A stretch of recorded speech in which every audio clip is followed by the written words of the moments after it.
Bonjour, je suis Coralie. Pas facile de parler de soi devant une caméra. C'est pour ça que j'ai proposé à des professionnels de me parler de leur activité et du sens qu'ils donnent à leur activité à travers un interview. C'est plus facile et on oublie complètement qu'on est filmé et on peut être plus naturel. Donc j'ai créé cette chaîne qui s'appelle L'essence du sens pour pouvoir échanger avec ces professionnels de partout dans le monde, enfin du moment qu'ils soient francophones et avec lesquels on peut échanger de merveilleuses choses. Vous allez découvrir ça avec moi. Parallèlement à ça, moi j'accompagne depuis plus de 20 ans des personnes qui veulent y voir plus clair dans leur vie, de façon à ce que leur vie soit plus fluide et plus simple, parce que c'est ce que je recherche aujourd'hui, en face à face, en ligne ou bientôt sous forme de formation. Parallèlement à ça, j'ai écrit il y a quelques mois un grimoire qui est un recueil de rituels magiques du monde moderne. J'ai pris beaucoup de plaisir à l'écrire et c'est mon fils qui l'illustre et j'espère vous faire découvrir ça rapidement par des extraits ou peut-être même le mettre en ligne pour que vous puissiez le découvrir. Ceci dit, j'espère que maintenant vous allez prendre autant de plaisir que moi à écouter ces merveilleuses personnes que j'ai pu rencontrer avec des métiers extraordinaires que je ne connaissais même pas. Et pour le moment, je n'ai enregistré que quelques vidéos. J'ai plus de 100 demandes et je n'ai pas encore sollicité les gens autour de moi. Donc je pense que nous allons passer de très très bons moments ensemble. Bonjour, je suis contente de vous retrouver aujourd'hui pour vous présenter une nouvelle personne qui s'appelle Mélanie Bédard. C'est ça, hein, je ne me suis pas trompée de nom. Des fois, je regarde, après j'oublie le nom parce que je suis vraiment concentrée sur le prénom. Bonjour Mélanie, désolée, ça commence bien. Bonjour. Bon, alors merci d'être là avec nous aujourd'hui. Alors, déjà, je vais commencer par te demander que fais-tu comme activité qui nous intéresse aujourd'hui? Parce que c'est pour ça qu'on est là. Je suis coach en développement personnel et j'aime me présenter sous le titre de jardinière de pensée. Ah, Donc, c'est pas les fleurs, mais nos ouais. pensées. Bah écoute, avec les fleurs qu'il y a derrière toi, jardinière ça nous va très bien. C'est un joli métier. Alors, depuis combien de temps tu fais cette activité-là? Ça fait que depuis 1 an, D'accord, c'est tout nouveau. d'accord. Et tu faisais quelque chose d'autre avant, j'imagine? Bien entendu. J'ai été pendant 21 ans policière, donc Mmh. policière et enquêteur à Sherbrooke. Donc, je suis au Québec. Oui, ça s'entend un petit peu, hein. On entend l'accent, oui. Un petit peu, oui. Donc, c'est ça, j'ai été 21 ans policière, les 9 premières années sur la patrouille à répondre aux appels d'urgence et puis les 12 années suivantes comme enquêteur Mmh. au service. D'accord. Et alors, comment tu es arrivée à ce métier, de coach? Par la force des choses, grâce à mes dépressions et Mmh. vive mes dépressions, dans le sens que la première n'était pas reliée au travail, hein, elle était plus reliée à la maladie chronique. J'ai la polyarthrite rhumatoïde. Mmh. Et l'adaptation que ça a pris, tous les deuils qui viennent avec la maladie, m'a amené à faire une dépression. Mais cette dépression-là m'a obligée aussi à travailler mes pensées, Ouais.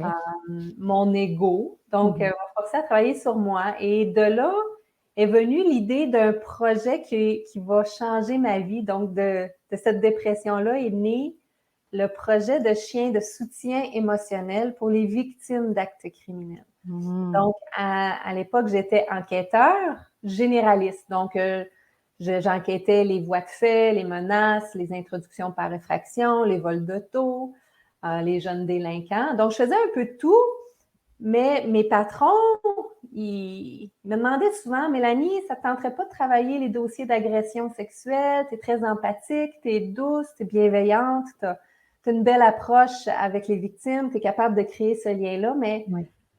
je disais toujours non parce que je doutais ou redoutais que c'était des dossiers très difficiles émotionnellement. Donc, on fait toujours affaire à la détresse et à la misère humaine. Donc, je disais non. Mais la dépression me fait découvrir le projet de chien de soutien émotionnel parce que ça existait avant, il n'y en avait pas au Québec, mais dans l'Ouest canadien et aux États-Unis D'accord. depuis 2003.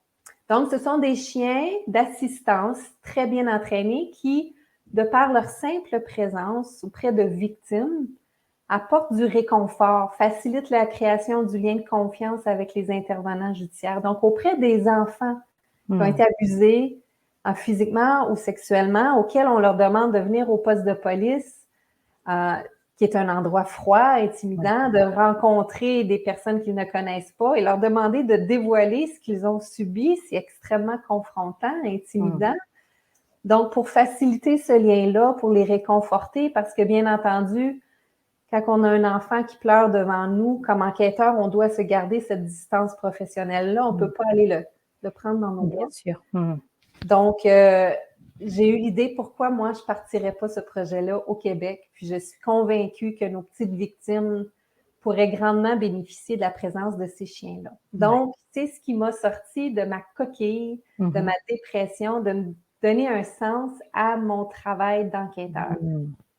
Donc, par la force des choses, ça m'a amené à travailler dans les dossiers d'agression sexuelle, mais je voulais tellement partir ce projet-là au service de police où je travaillais et je savais d'emblée que ça ferait des petits, que les gens s'intéresseraient à ce projet-là, puis j'espérais qu'il y en ait d'autres au Québec. Et c'est l'impact que ça a eu.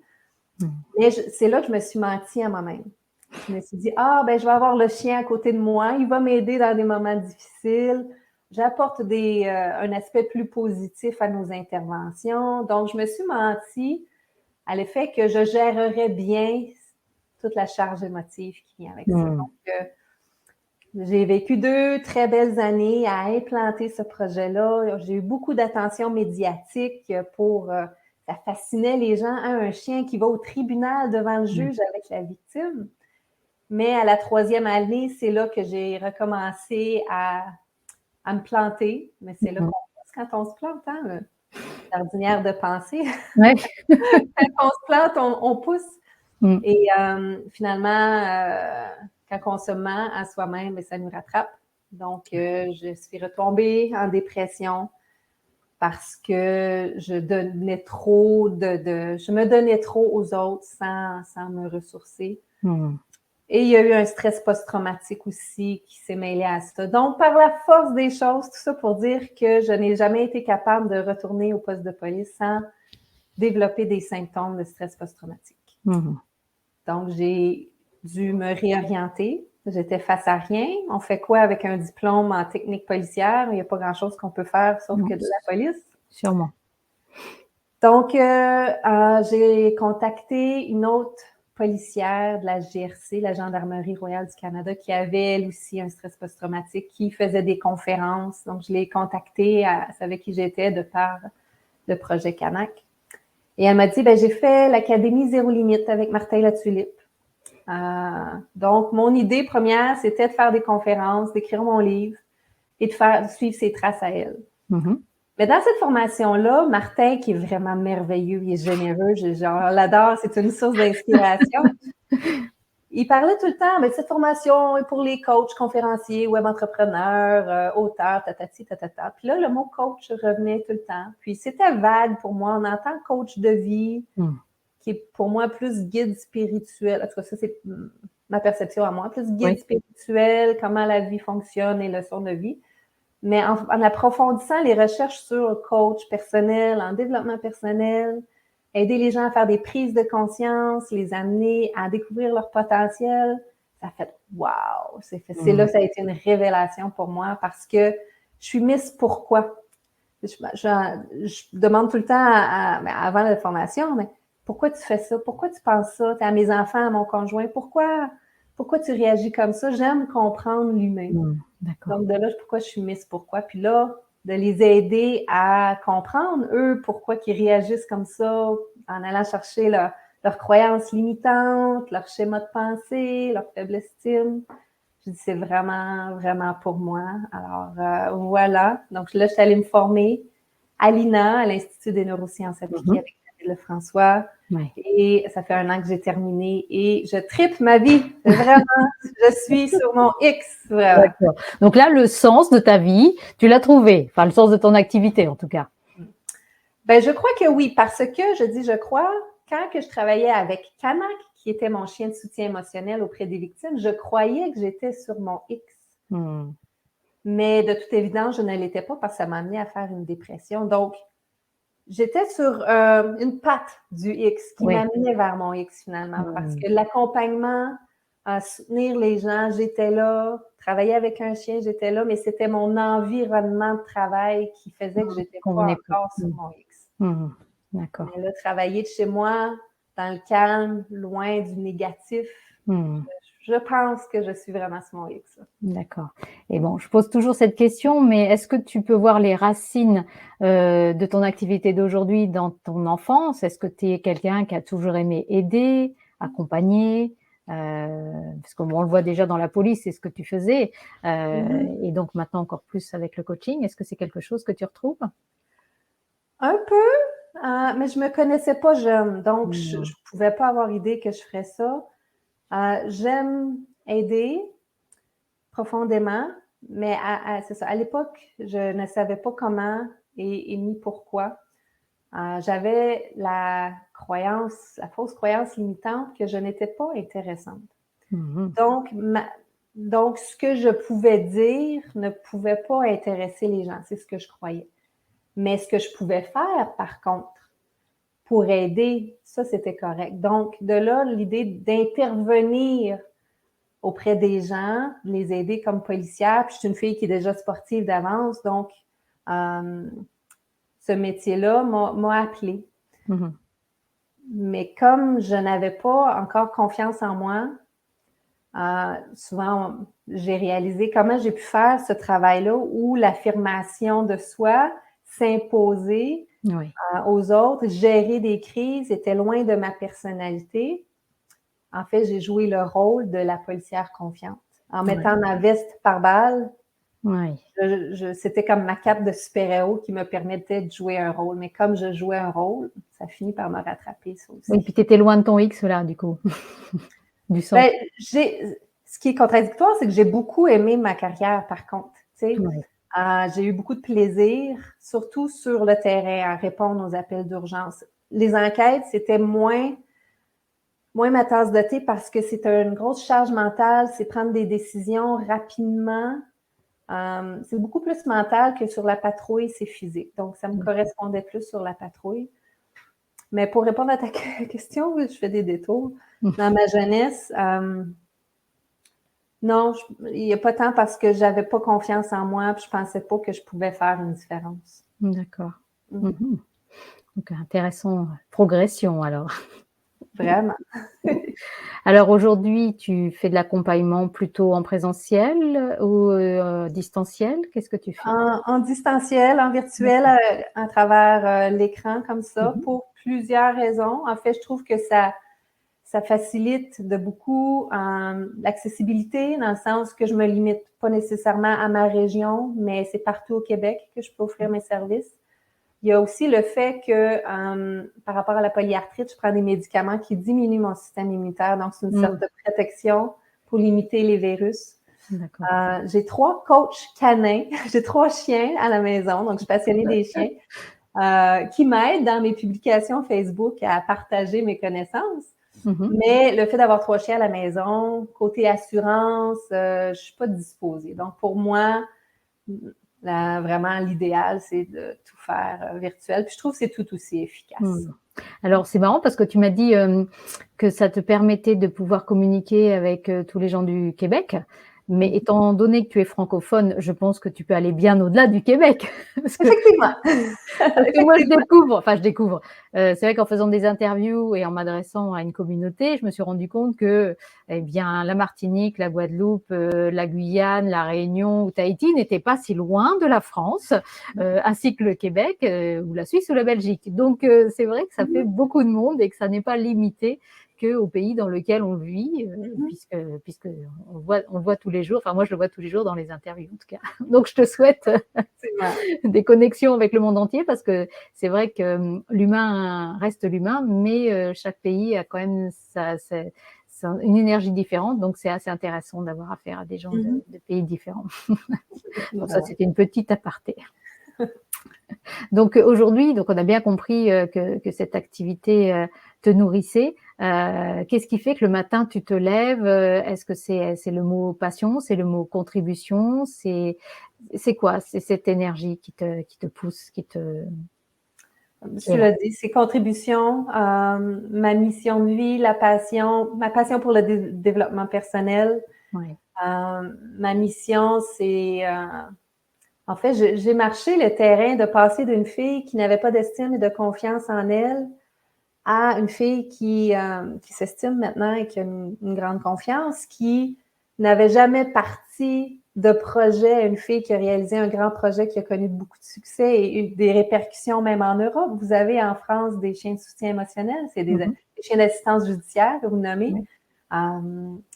Donc, ayant marché le terrain, je veux aider les femmes surtout à croire en elles, à se dépasser, à affronter leurs peurs parce que je le sais que c'est possible. Donc, ma mission, c'est d'aider les gens à être heureux, à se dépasser, à être bien. Donc, à faire ma différence de par mon unicité. Donc, c'est vraiment une source de motivation. Puis je le vois après chaque coaching, je suis encore plus énergisée qu'avant, tu sais. Alors que dans la police, je revenais brûlée, épuisée. Là, c'est le contraire qui se passe. Donc, un autre indicateur que j'étais à ma place. Alors moi, je me rendais pas compte que j'interviewais une personne qui était aussi importante et qui avait amené tant de choses différentes, tant de choses avec ses chiens. Je peux bien comprendre comment ça fonctionne, mais puisque tu as vécu quand même cet événement qui t'a fait mettre au devant de la scène, qui t'a fait même reconnaître à l'international, enfin en France notamment. Tu as pas réussi à ce moment-là, ou alors c'est le développement personnel qui t'a permis de sentir cette conscience en toi, de prendre cette place, ou tu l'as découvert après? Dans le processus, les gens font souvent l'erreur d'attendre d'avoir confiance en eux pour passer à l'action, alors que c'est en passant à l'action qu'on gagne en confiance. Et puis, dans ce projet-là de chien de soutien émotionnel, j'avais parti une page Facebook pour Canac, où c'est lui qui s'adressait à ses 12 000 membres pour les sensibiliser sur son travail, faire la promotion et expliquer la réalité des victimes et c'est quoi la réalité du travail policier pour sensibiliser les gens. Et rapidement, j'ai eu 12 000 membres, puis j'avais beaucoup d'interactions avec les gens et j'avais beaucoup de reconnaissance. Et c'est là que j'ai compris, OK, finalement, je suis une personne intéressante. Ce que je peux dire peut intéresser les gens. Puis, si tu me le permets, Coralie, comment est née cette fausse croyance limitante-là? Des fois, ça vient de rien, hein, les conclusions hâtives, les fausses perceptions. J'avais 14 ans, j'arrive d'une compétition provinciale, les Jeux du Québec qu'on appelle en badminton. J'avais pas gagné, mais j'avais eu beaucoup de plaisir. Et quand je suis arrivée dimanche soir sur l'heure du souper, je viens raconter à mes parents le déroulement de la fin de semaine. Et puis, mon père écoutait les nouvelles télévisées pendant le repas, ce qui était sacré pour lui. Mais je décide quand même d'expliquer qu'est-ce qui est arrivé. Et puis, à un moment donné, ma mère a dit, Jean, tu pourrais écouter ta fille quand elle parle. Donc, c'est là que j'ai pris conscience qu'il ne m'écoutait pas. Et avec le peu de sagesse qu'on a à 14 ans, c'est là que j'ai compris, OK, ce que je dis, ce qui est important pour moi, à 14 ans, faire les Jeux du Québec, ça l'intéresse pas mon père. Donc, je ne suis pas intéressante. Alors que c'était complètement faux. Si j'avais attendu la fin de l'émission, il m'aurait écouté. Donc, tout ça pour dire, de 14 ans à 40 ans, j'étais sous l'emprise de cette fausse croyance-là qui m'a beaucoup limitée. Je restais dans ma coquille, pas de confiance en moi, je suis pas intéressante, je partageais pas mon opinion, je m'affirmais pas parce que je suis pas intéressante. Donc, quand que je voyais toute l'attention médiatique, surtout tous les commentaires Facebook, qui aimaient la façon dont Canac écrivait. C'était toi? C'est là que ça a défait ma fausse croyance limitante et que ça fait, là, j'ai vraiment sorti de ma coquille, j'ai explosé, je me suis autorisée à être moi-même parce que j'ai compris que j'étais parfaite dans mes imperfections, puis que mon unicité, ma différence me définissait justement, puis que On ne peut pas plaire à tout le monde, mais la plupart, je pense que je plais à la plupart. Mais oui, et puis, ce qui est important à retenir, c'est que tu avais quand même osé faire ce premier pas, et comme tu l'as dit, c'est dans l'expérience que tu t'es rendu compte que ta croyance était fausse, que tu Oui, t'étais basé pendant des années sur cette croyance qui était fausse, et on en a énormément. C'est ce que le développement personnel nous permet de découvrir. C'est apprendre à se connaître et à se dire: «C'est pas vrai que pendant des années j'ai cru fermement à ça et que j'ai mis des choses en place, suite à ça». Donc, j'imagine bien que ton énergie, d'accompagnement, c'est aider les personnes à se regarder telles qu'elles sont et les ouais, merveilleuses personnes qu'elles sont souvent, sans être conscientes, hein. Donc, c'est ça. mmh, Et si tu me permets, ce qui a été le moteur pour moi, la motivation à partir de ce projet-là était la passion et la mmh, conviction qu'on devait avoir un chien au service de police pour les victimes. Donc, c'est d'être connecté à cette passion-là et à la conviction qu'on devait en avoir qui m'a été le moteur pour sortir de ma zone de confort, faire des choses que je n'ai jamais faites, que j'aurais jamais cru possible de faire. Et c'est comme ça que j'ai gagné en confiance. Donc, si j'inviterais les gens à se trouver justement une passion pour être une source de motivation pour se dépasser. ouais, parce qu'on parle beaucoup de sortir de sa zone de confort. Alors c'est simple à dire, mais à faire quand on est dans son confort, qui n'est pas toujours confortable d'ailleurs. Oui. Qu'est-ce qui toi ça a été quoi l'impulsion? C'était, sortir de ton état? C'était, l'amour des chiens? C'était qu'est-ce qui s'est passé? La 1re étincelle, ça a été quoi? C'est drôle à dire, mais dans je dirais les 2 années suivantes, précédentes, le 10 janvier 2016, ça c'est la date où j'ai pris la décision, j'allais partir le projet. Les 2 années précédentes, j'avais un pressentiment que j'allais faire quelque chose de grand. Mmh. Mais je me disais, ah, ça c'est mon ego qui me parle, là, parce que je cherchais pas à faire quelque chose de grand. Mais j'avais ce pressentiment-là, puis je me voyais sur scène. Je me dis, voyons, je déteste parler devant un groupe de 3 personnes, je peux pas me voir sur scène. Fait que j'avais cet appel-là, ce calling-là, sans savoir qu'est-ce que ça voulait dire. Et la vie m'a envoyé tout plein de signes dans les dernières années qui m'amenaient vers les chiens de soutien émotionnel. Donc, quand j'ai compris que la vie me parlait et m'encourageait à partir de ce projet-là, la journée où je l'ai pris, en fait, c'était une soirée. J'étais couchée dans le lit avec mon conjoint, on parlait de ça, puis quand je dis « Ah, je vais partir ça », mon corps a pétillé pendant 2 minutes. Mmh. J'ai jamais vécu, c'était la seule fois de ma vie que j'ai jamais vécu cette sensation-là. C'était bizarre, c'est l'électricité qui passait dans mon corps. Comme si la vie me disait, enfin, Mélanie, t'as compris, ça a été long, mais t'as compris, c'est ça qu'on veut que tu fasses. Ouais. Donc, et puis, on dirait que j'étais une marionnette après. Dans le sens que c'est comme un pantin, là, tu sais, qu'on me tirait d'en Mmh. haut avec des ficelles, hein. Tout coulait bien, les portes s'ouvraient. On dirait que ce qui sortait de ma bouche, c'était fluide. Je me reconnaissais pas, mais c'était merveilleux à la fois. Mmh. Ouais. Euh, donc, c'est comme ça que j'ai compris que je devais faire ça. Puis là, j'ai oublié ta question parce que je pense que j'en parle trop. Non, non, mais tu es passionnée dans ce que tu racontes, donc c'est très bien, c'est exactement ce qu'il faut faire passer. Je te demandais, oui, est-ce qu'il y avait eu un déclic? Parce qu'on a bien compris qu'il y a eu quelque chose qui t'a vraiment physiquement traversé le corps, une surexcitation, quelque chose qui monte Oui. en toi. Est-ce que c'est au moment, comme on dit, nous on dit quand les fils se touchent, il y a quelque chose qui se passe. Mais est-ce que c'était parce que tu étais dans un inconfort ou est-ce que c'était parce que tu avais une passion pour les chiens et que les liens, mais a priori, je suis pas sûre que tu saches exactement ce qui a été le déclencheur de cette sortie de zone de confort.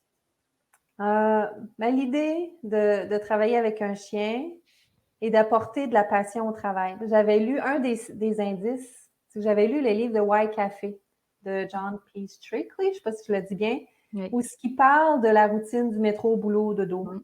et de l'importance d'avoir des passions dans notre vie. Et comme je venais de vendre mon cheval, je n'avais plus de passion, je m'étais mis à la recherche d'une nouvelle passion. Et dans ce livre-là, on dit aussi, si on peut faire de nos passions notre travail, on n'a plus Mmh. jamais l'impression de travailler. C'est ça. Donc, de fil en aiguille, d'indices, on a adopté un chiot pour nos enfants. Chaque fois que mes enfants avaient de la peine, ils allaient voir le chien plutôt que nous pour se faire réconforter. Ouais. Je voyais des articles. Donc, tous ces indices-là m'ont amené à ça. Donc, voilà, c'est... Tu m'avais dit, quand on s'était vu la première fois, que tu avais envie d'emmener aussi de l'humanité, de l'humanisation aussi au sein de la police, parce que c'est quand même quelque chose les gens viennent pas par plaisir. Donc, vraiment. est-ce que c'est peut-être ça aussi qui t'a fait penser à Oui. c'est un ensemble de choses qui ont Mhm. fait que tu as eu ces fils qui sont touchés ce soir du 16 janvier, non? Qu'est-ce que tu m'as dit tout à l'heure? Oui, le 10 janvier 2016. Ah oui, pardon. Ben, j'avoue que la motivation première était égoïste, c'était de moi travailler avec un chien au poste de police pour amener de la passion à mon travail. D'accord. Parce que ça faisait 17 ans que je faisais le travail, puis il n'y avait plus de passion. Et oui, aussi, cette fibre-là de vouloir aider, là, concrètement, les enfants, et d'amener plus d'humanité, ça fait drôle à dire, amener de l'humanité à nos interventions avec un chien. Oui.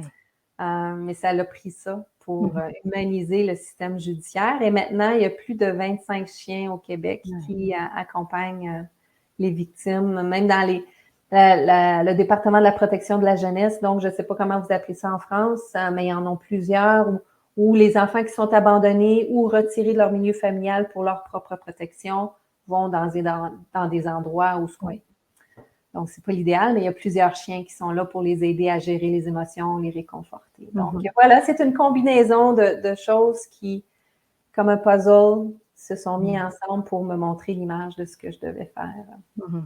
C'était en tout cas un très bel événement qui continue à perdurer, même si aujourd'hui, toi, tu n'es plus vraiment dans ce domaine-là. En tout cas, ça t'a donné une étincelle et une sortie de confort, assez zone de confort, pardon, assez efficace, a priori. Donc, aujourd'hui, tu t'es éloigné de ce qui te posait problème pour pouvoir avoir une activité qui soit assez ta passion pour ne plus être un travail. Si j'ai bien compris, tu as repris ce que tu avais vu et c'est ce que tu vis. Oui, oui, vraiment. J'ai pas l'impression de... Mes semaines, là, c'est lundi matin et le lendemain, c'est vendredi après-midi. Ça passe tellement vite, ça passe trop vite. Là, je me dis, ben, peut-être que je devrais m'emmerder un peu parce que j'ai l'impression que la vie passe trop vite, là, tu sais, c'est... Mais si c'est comme tu dis, ça te nourrit et que tu n'es pas fatigué le soir, c'est quand même bon signe. Tu fais de la relation individuelle, ce qu'on appelle one-to-one, ou tu fais des choses en groupe? Donc, est-ce que pour le moment, tu es en... Pour le moment, c'est one-to-one, individuel. Mais éventuellement, je veux partir des coachings de groupe pour ceux qui ne peuvent pas se permettre les rencontres personnalisées, individuelles. C'est dans mes plans. D'accord. Dans mes plans aussi de mettre sur pied un programme de transformation pour ceux qui ne sont pas intéressés par le coaching individuel ou de groupe, mais qui sont intéressés par mon approche, par ma personnalité, puis qui voudraient suivre mes enseignements. Donc, éventuellement, je veux m'y mettre pour construire ce programme-là dans les prochaines années également. D'accord. Est-ce que toi, tu continues à te faire accompagner aujourd'hui? Est-ce que tu te fais coacher? Oui. Oui, par 2 personnes. En fait, dans la formation de l'INA, la deuxième étape, si on le souhaite, c'est d'être master coach. Donc, c'est de coacher les bébés coachs qui sont en formation, comme moi, j'ai eu une master coach. Et suite à cette formation-là, on peut bénéficier d'une supervision 2 fois par mois avec Bernard Barel. Barel. Et j'ai une coach aussi en marketing parce que quand j'étais policière, je n'avais pas à vendre mes services. Mes services étaient gratuits et on m'appelait. Donc là, tout un développement de compétences aussi à apprendre à se vendre, sans vendre, sans pression, aligné avec mes valeurs. Donc, apprendre à parler de moi. Comment je peux aider à la transformation tout en m'intéressant aux gens. Donc, oui, c'est important d'être supervisé pour justement, quand on vit des questionnements, parce que c'est un apprentissage constant, le coaching. Hein. On nous dit de toujours aller se faire former, toujours évoluer nous-mêmes, marcher le terrain avant les... Parce qu'il y a une différence entre faire du coaching et être coach. Donc, le premier, c'est de n'appliquer que des techniques et l'autre, c'est de l'avoir intégré à sa vie. C'est ça, exactement. L'expérimenter. Oui, voilà. Mmh.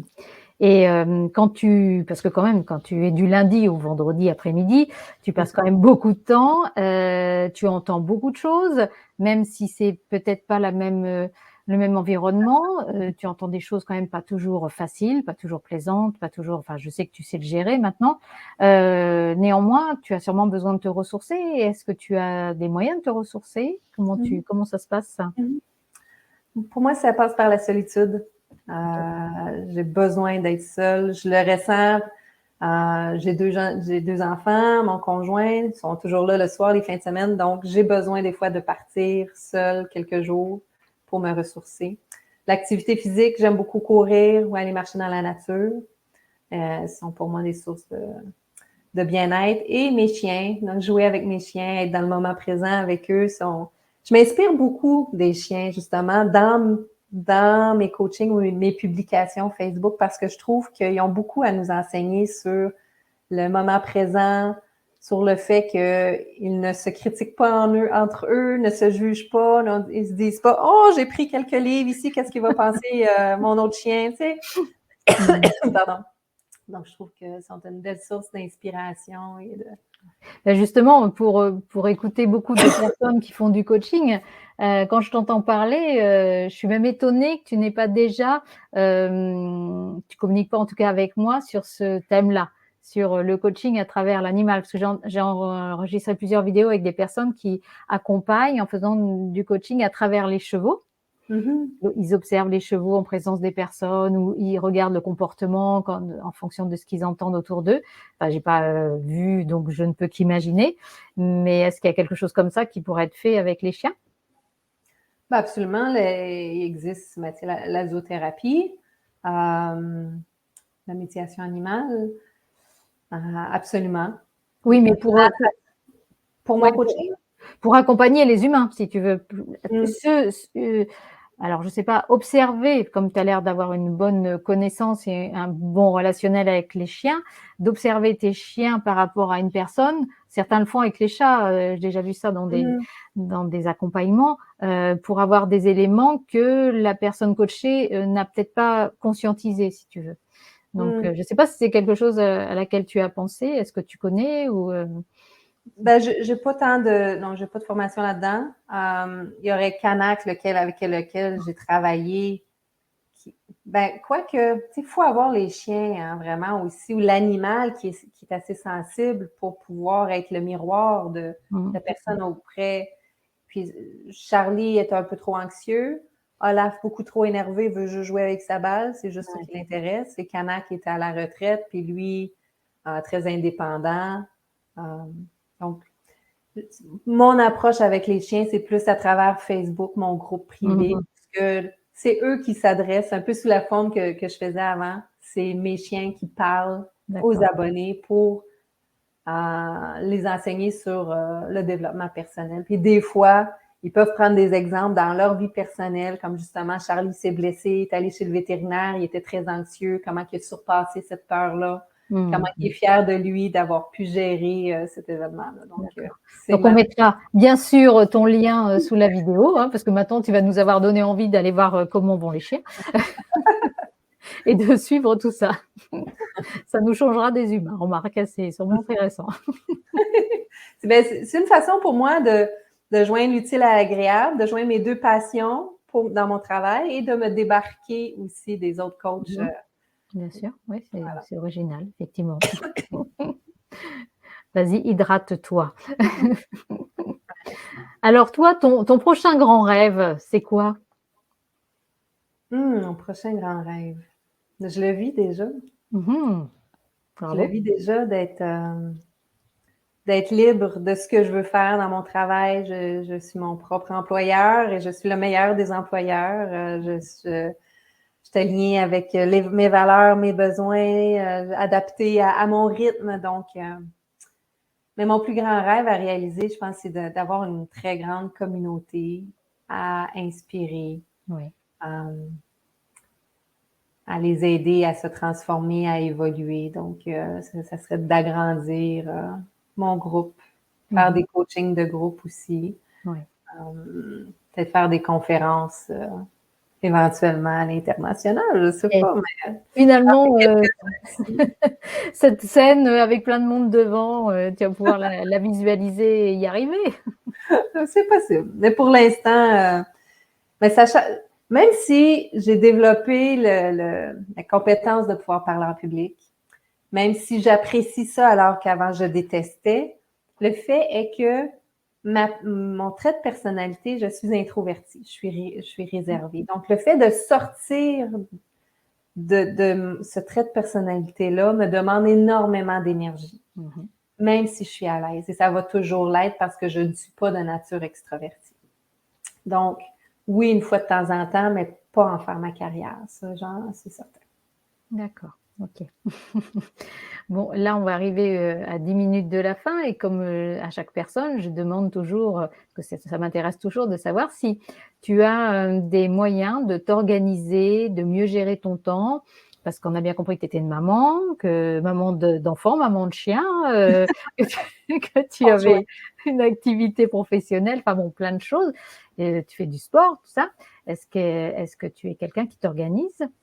C'est une nécessité, je pense, pour pouvoir durer dans le temps et garder une bonne santé physique et mentale, d'harmoniser le tout. Des fois, on a tendance à dire d'équilibrer le tout, c'est-à-dire que toutes les pointes de tarte ou les domaines de vie soient égales, alors que ce n'est pas réaliste, Non. mais d'harmoniser le tout. Donc, je me réserve des blocs pour m'entraîner, pour prendre soin de moi. Les soirs, c'est pour les enfants, mais si les soirs, ma fille fait de la gymnastique, par exemple, mon conjoint travaille, ben là, je vais continuer comme entrepreneur, je vais continuer à mettre du temps dans mon entreprise, dans mes services. Donc, je pense que c'est développer la capacité d'adaptation aussi. Oui. Et surtout de ne pas se mettre une tonne de pression. C'est d'être à l'écoute de ce que la vie me demande, qui je dois être en ce moment. Est-ce que je dois être une maman en ce moment? Est-ce que je dois être une coach? Est-ce que je dois être une conjointe? Est-ce que je dois être Mélanie qui s'occupe de Mélanie? Voilà, c'est la flexibilité, l'adaptation. Tout à l'heure, tu as dit je suis mon patron, ou je ne sais plus, quelque chose comme ça, une formule comme ça. Mais quelquefois, on peut être un patron très, très dur avec soi-même, hein, très exigeant. Moi, je vois beaucoup de personnes qui sont à leur compte et qui travaillent beaucoup plus d'heures que si elles travaillaient pour un patron. Donc, est-ce que toi, tu arrives à avoir cette souplesse, cette écoute de la personne que tu es dans tes différentes casquettes? Parce que c'est pas simple, ça. Hein. Bonne question. Mais je dirais que c'est la passion pour mon travail qui rend difficile d'arrêter. C'est pas la recherche de plus d'argent ou de plus de clients. C'est de me former, de m'améliorer. Donc, oui, j'ai tendance à être exigeante envers moi-même. De là, peut-être aussi ma réussite. Mais grâce à mes 2 dépressions, je sais maintenant reconnaître les signes que mon corps m'envoie. OK, j'ai besoin de repos et je me l'accorde. C'est là que l'on peut dire que tout ce que l'on vit, même les périodes les plus difficiles, sont toujours des cadeaux. Quand on arrive à les voir, les cadeaux cachés, hein, parce que sur le coup, c'est jamais très agréable. Mais toi, aujourd'hui, tu en fais une force et tu sais, ça te donne des moyens de reconnaître là où tu as tendance à dépasser les limites. Bravo. Ben, écoute, c'est vraiment un conseil que l'on va essayer. On va pas tous espérer avoir une dépression, mais en tout cas d'être alerte à ce qui se passe pour pouvoir, comme tu l'as bien expliqué, équilibrer tous ces domaines. Mais écoute, je trouve que c'est très intéressant ce que tu nous as expliqué et je redis que je vais mettre en dessous de l'interview ton lien Facebook. Tu as un site peut-être aussi? Oui, mélaniebédard.ca ou D'accord. .com, les 2 amènent à la même place. D'accord. On peut retrouver. Donc, j'ai ici le livre, Canaque, l'ange au front. Parce que je ne sais pas si tu peux voir. Il y a un ici, petit reflet. Là, c'est bon. On voit bien, puis on voit bien Canaque.